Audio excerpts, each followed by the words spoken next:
So in the Practice Accelerator group this year, we've been talking recently about how can you have a niche if you work with a wide range of people. And if you don't have a niche, does that mean it's really hard to show up on social media? And so I just wanted to talk through that a little bit and share some ideas with you. Typically, when we think about what is a niche, you might hear advice from people who are coming from a kind of a commercial background that you need to think about a client avatar. And that client avatar will have a series of demographics associated with it. So, it will be women who are middle-aged, who have older children. And, there will be this list of kind of characteristics that this model person has. I find that really can be problematic for psychologists because anyway, we typically work with a broad range of people.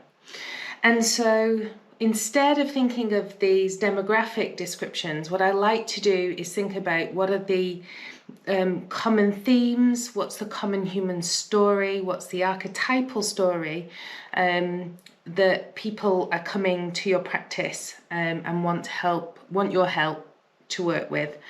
And in that sense, your niche is much more based on a narrative. It's much more based on the kind of relationship of what people are already bringing to your practice and, how they're in relationship with you. And it's much more organic and evolving. So that narrative can shift over time as well.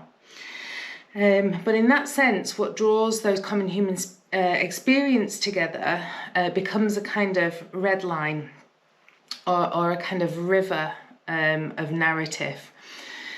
A brand, on the other hand, is somewhat different to your niche. So the brand is about, and in fact, similarly, I like to think about the brand as not just the logos, the colours, the images that you use on a website, but really what is the brand story? So what are the consistent, what is the consistent narrative that we're speaking to in our practices? And that's usually about who we work with, why we work with them, how we help them, why it's us that's helping them, why we care, where's our authority or expertise coming from. And so again, there's a kind of mix here in between the client and ourselves. So your brand is often quoted as being what people say about your practice when you're not in the room. But I think it's also, what is living in the relationship between you and your clients. So when it comes to working with or within a practice where you've got a lot of different kinds of people, the first thing I would say when it comes to how can I niche is, are you working with the clients you want to work with, and are you getting enough of them through the door? And if the answer to that is yes, then whatever you're doing online, however you're getting those people, that seems to be working with you. So do you need to niche at this point? Possibly not.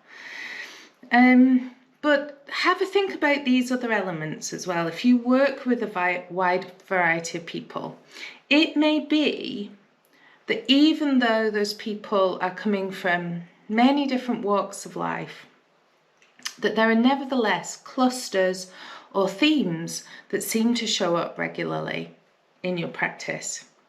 Again, this speaks to this sense of what are the kind of threads that are running through the practice niche. Do you find yourself telling the same story to clients or writing similar stories about your work?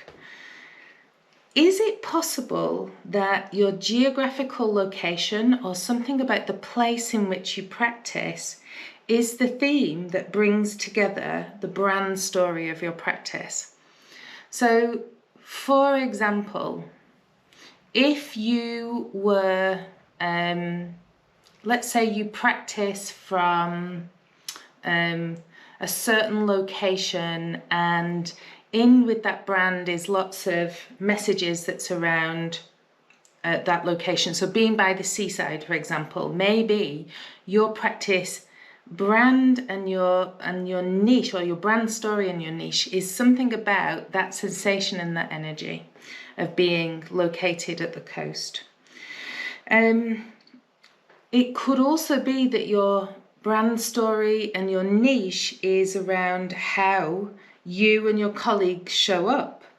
So the values and the experiences that you share with each other and that you share with your clients, or that your clients resonate with. So again, if you have this sense that your practice is very broad and there are lots of different people walking through your doors and working with you, if that's okay with you, that's fine. You don't need to do anything if that works for you. On the other hand, you may see that there are these more organic kind of themes that come up, and that can give you some insight into where you might speak more to those themes, more to that place, more to those values and those experiences, and those can be an emerging brand story for you. I hope that helps.